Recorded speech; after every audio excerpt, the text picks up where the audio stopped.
Welcome to Luxembourg Fundcast show. This podcast contains content generated or significantly edited using artificial intelligence tools. All information is provided for general informational purposes only and reflects knowledge available at the time of publication. It does not constitute financial, investment, or legal advice. We recommend that listeners verify the information independently and consult with qualified professionals for personalized advice. Welcome, everyone. Today we're doing a deep dive, really plunging into Luxembourg's financial world. We're zoning in on corporate finance and fund operations specifically. Our mission, really, is to unpack the source material you shared. You know, the official regulatory stuff, reports, legal text. We want to pull out the key insights, understand the main directives, who's responsible for what, and, well, get a grip on the crucial operational frameworks holding it all together. Absolutely. And it's a complex area, isn't it? It's always evolving. So this deep dive should really help clarify how the EU rules and the national rules here in Luxembourg interact. We'll be using insights straight from sources like CSSF circulars, EBA and ESMA guidelines, Luxembourg laws, and even European Commission findings. Okay, let's get into it.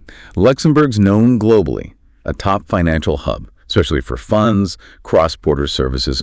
Why is it so complex to navigate? Well, a big part of it is that it's not just one set of rules. It's actually a mix. You've got EU legislation setting the baseline, and then Luxembourg's own national rules that implement or sometimes add to that EU law. Right. So who are the key players at the EU level then, the ones really driving things? Well, you definitely see a lot of influence from ESMA, the European Securities and Markets Authority. Their focus is really on investor protection, stable markets. You see their hand in things like STS securitization notification. Simple, transparent, standardized. Exactly that. Originators or sponsors notify ESMA directly.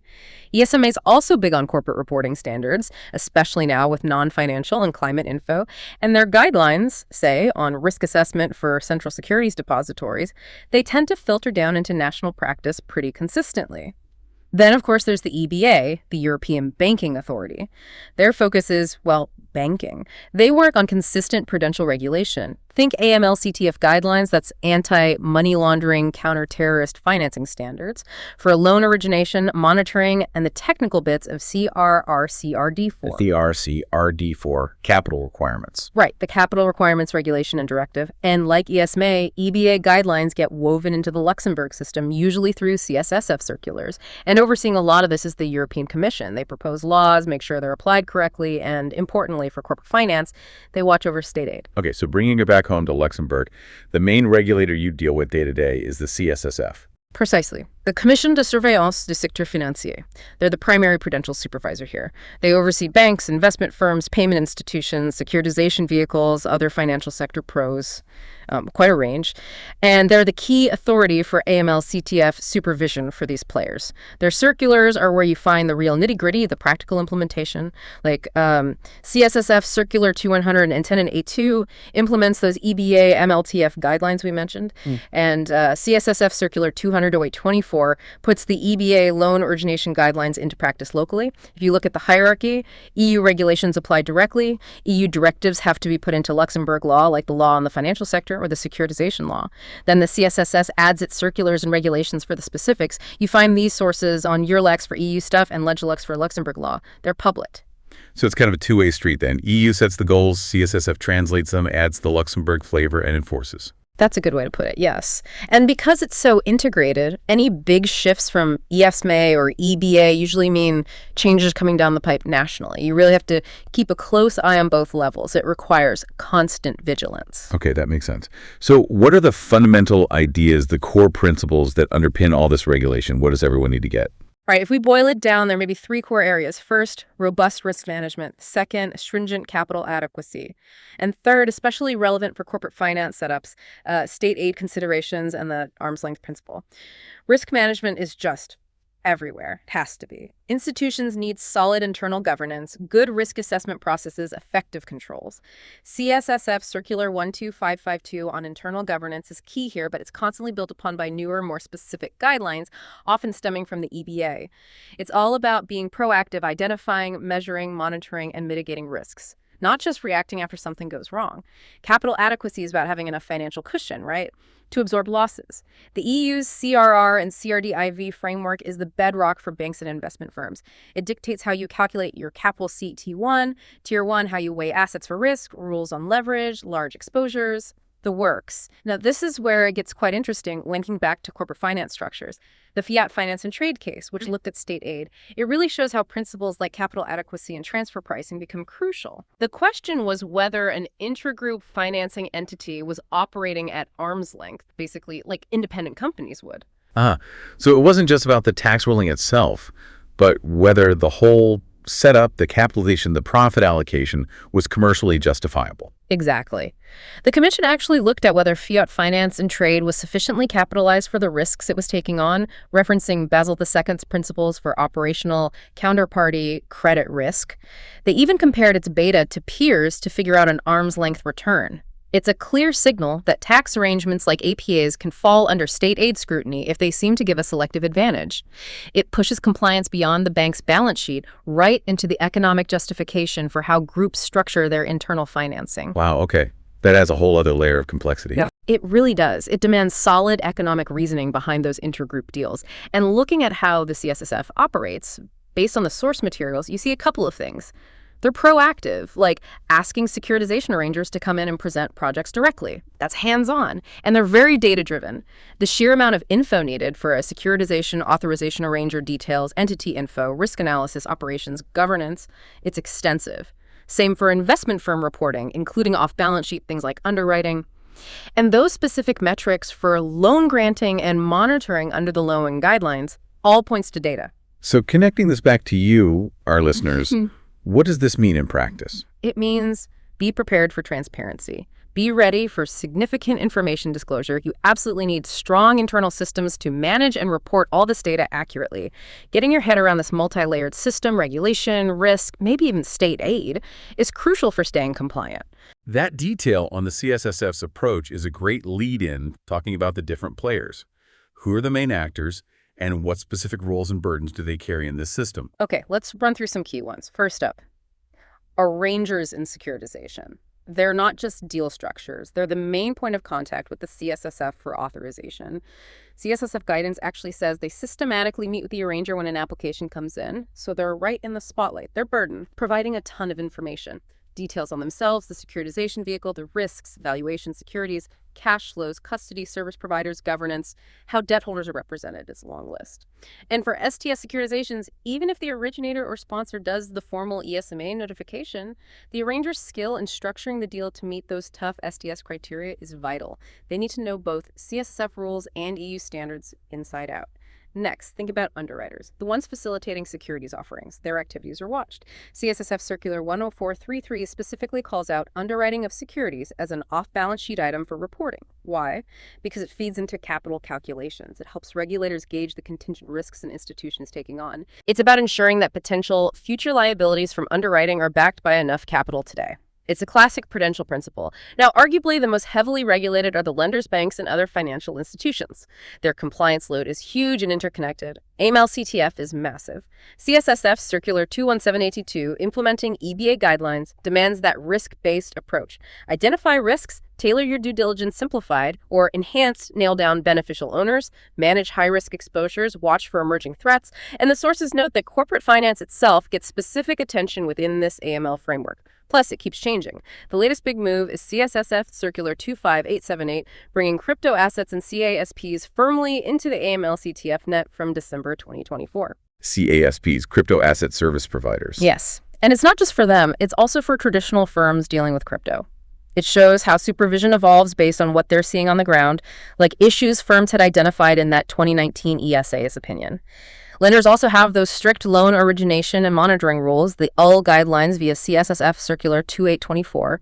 These apply to less significant banks, third country branches, certain other lenders. They cover the entire credit process. So what do the UL guidelines actually require them to do? Okay, they mandate strong internal governance for lending, clear procedures to ensure good credit quality from the start, trying to prevent bad loans down the line. They demand really thorough borrower creditworthiness assessments. The EBA guidelines even have annexes listing the data points needed, plus rules on pricing, property valuation if it's relevant, and ongoing monitoring frameworks, again, with specific metrics lenders have to track, listed in another EBA annex. And remember those dual goals: prudential safety, avoiding NPLs, and consumer protection, fair treatment, responsible lending. On top of all that, lenders have the whole CRR-CRD 4V framework. Own funds, risk management for credit, market, operational risk, large exposures, liquidity, how to use credit risk mitigation, and massive governance requirements, controls, risk function independence, committees, the lot. Even the securitization regulation adds rules for lenders involved, like due diligence, risk retention, transparency, and checking credit granting standards. Wow. The takeaway for lenders really seems to be about deep integration. You can't tackle these things in silos. Not effectively, no. It demands integrated systems and processes. A weakness in AML could impact your LOM assessment and vice versa. It's all linked. Okay, let's flip to the other side. Borrowers or issuers of securities. Obviously, they provide info when applying for a loan for that credit assessment, but their public disclosure duties, they're huge, and ESMA is really pushing here. On financial reporting, ESMA's 2024 enforcement priorities highlighted needing clear disclosures on macroeconomic impacts, inflation, rates, fair value details, and crucially, how climate issues hit the financials, ensuring consistency with the management report. Then there's non-financial reporting. It's exploded. Taxonomy Regulation Article 8 reporting on green alignment turnover, CapEx, OpEx. ESMA sees room for improvement there, needing better CapEx plans disclosed.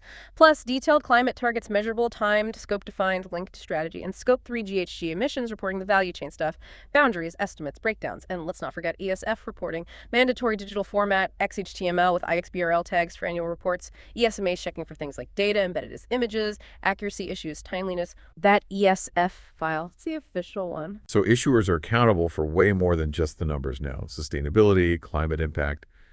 It's core. Absolutely. It requires new data systems, new expertise, and that info feeds directly back into how lenders and investors view ESG risk.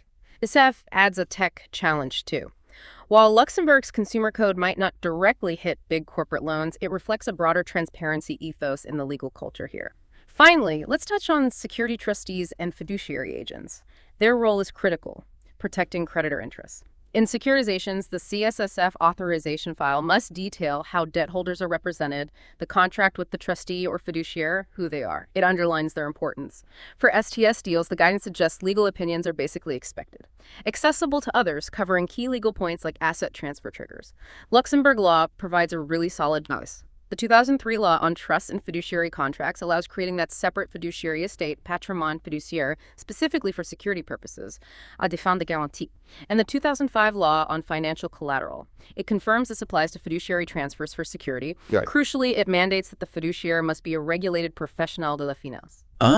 So that professional requirement adds a layer of competence and oversight. Exactly. It ensures expertise and accountability in this vital role. It's all about legal certainty, which is paramount in financial infrastructure. While legal opinions are common practice anyway, the regulatory push is strongest in complex areas like securitization, as the sources show. Okay, this regulatory framework is incredibly detailed. How do firms actually implement all this in the real world? What are the practical challenges and maybe what's coming next? Right, let's talk practicalities in the horizon. Think about AML-CTF and customer due diligence in practice. It all hinges on that risk-based approach from CSSF Circular 21782. You must identify and assess your risks business-wide, relationship-specific. Then tailor your CDD, find the beneficial owners, manage high-risk factors, monitor emerging risks. But applying the RBA effectively, that's the tricky part. The 2019 ESAS opinion showed firms struggled. The flexibility means the onus is on you to get it right. The assessment, the documentation, the justification. It demands good methodology, trained staff, solid controls, great record-keeping, definitely not just ticking boxes. And it's dynamic. The new crypto rules in CSSF Circular 25878, starting DASIC 2024. That's a perfect example. Firms have to adapt operational processes now to handle these new risks identified through supervisory feedback. Or take the lending lifecycle in practice under CSSF Circular 22824 and the EBA LOM guidelines. Operationally, this means setting up robust governance for lending decisions, detailed procedures for originating sound loans, and doing thorough creditworthiness checks using all that data the EBA annexes specify. Plus, having frameworks for ongoing monitoring with specific metrics. Those detailed annexes really signal a shift towards data-heavy operations. You need the IT, the analytics to handle, process, and report on vast amounts of structured data. And remember, the dual goals, prudential safety and consumer protection, that has to shape how you design and run these processes. And where do legal opinions fit operationally? They're not mandatory everywhere, but they become crucial tools where scrutiny is intense, like complex securitizations. The CSSF can ask for them, and they're strongly expected for STS deals needing to be available to third parties. They provide regulatory assurance, mitigate legal risk. It puts responsibility on the lawyers providing them too. Managing legal risk is just part of the operational compliance package. Okay, so implementation demands sophisticated systems, careful judgment, constant learning.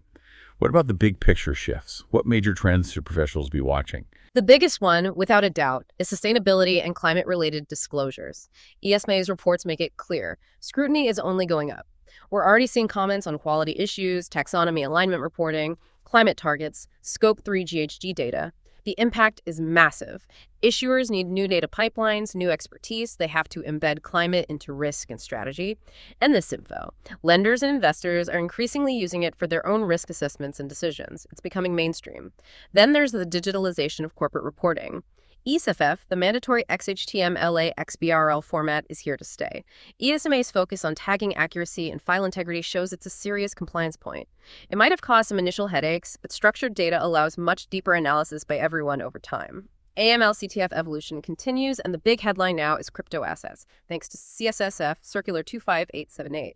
It's a clear move to bring this whole area under the AML umbrella. It means new duties for CSPs, yes, but also for any traditional firms touching crypto. You need to step up diligence and risk management for these exposures. And finally, expect enhanced scrutiny on loan origination and NPL prevention to stick around. The LOM focus from CSSF Circular 22824 is all about strengthening the front end of lending governance, credit checks, pricing, monitoring. The goal: better quality loans, fewer NPLs down the road. Lenders will stay under pressure for high credit quality, balancing prudential rules and consumer protection. Okay, so with all this complexity, evolution, and pressure, how can professionals navigate it effectively? What's the strategic playbook? Well, based on what we've seen in the sources, a few strategies stand out. First, integrated compliance and risk systems. Break down those silos. You need systems that can manage data across regulations, link different risks, like ESG to credit risk. You need agility to adapt. Second, specialized expertise. You have to invest here. Sustainability reporting, ESEF tech, crypto AML, these need real knowledge. That means training, hiring, or maybe bringing in external consultants strategically. Third, proactive regulatory engagement. Where it makes sense, like complex deals or authorizations, talking to the CSSF early and openly can clarify things, smooth the path, build trust. Transparency helps. Fourth, robust data governance and quality. This is non-negotiable. Accurate, timely data is the foundation for reporting ESEF, LaView, non-financial, and for risk management itself. Bad data means bad reports, flawed decisions, likely trouble with supervisors. Fifth, embed ethics and substance over form. Don't just tick boxes. Ensure your structures have real economic substance. Remember the state aid risk we discussed. Arrangements that look like pure arbitrage can attract unwanted attention. Focusing on substance builds long-term resilience and reputation. And finally, continuous regulatory horizon scanning and staff training. Things change fast. You need a process to watch EU and national developments constantly. Spotting changes early gives you time to prepare, and regular targeted training ensures your people can actually implement these rules effectively. That's a really helpful synthesis. It sounds like success in Luxembourg's financial world comes down to being agile, integrating compliance and risk deeply, and fostering a culture of constant learning and transparency. I think that captures it well. And maybe as a final thought for you, the listener, to chew on. Consider how this growing focus on areas like sustainability and climate things, once seen as non-financial, is fundamentally redefining what risk and compliance even mean in corporate finance and lending. What does that profound shift imply for how you should structure your teams, manage your data, and invest in your technology going forward? This podcast contains content generated or significantly edited using artificial intelligence tools. All information is provided for general informational purposes only and reflects knowledge available at the time of publication. It does not constitute financial, investment, or legal advice. We recommend that listeners verify the information independently and consult with qualified professionals for personalized advice. Hit that like and subscribe button. It was the Luxembourg Fundcast podcast for you today.